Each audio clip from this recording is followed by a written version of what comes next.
अस्सलाम वालेकुम व्यूवर्स। आपने पहली वीडियो में, इससे जो पहले हमने वीडियो अपलोड की है उसमें आपने देखा था राइट साइड हमने इसकी कवर्ड की है।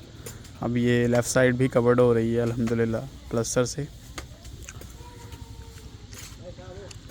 स्पीडी वर्क है, इंशाल्लाह जल्दी ये हम कंप्लीट कर लेंगे।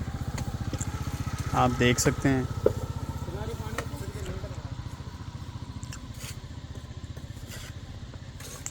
पाँच मरला घर है, park facing, 3 bedrooms, 4 bathrooms and 2 TV lounge हैं इसके अंदर, 2 किचन हैं, एक पोर्च है कार का।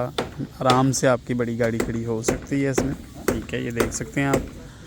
25 इसका एलिवेशन है और इसकी जो डेप्थ है वो 45 है। ग्राउंड फ्लोर है और फर्स्ट फ्लोर है।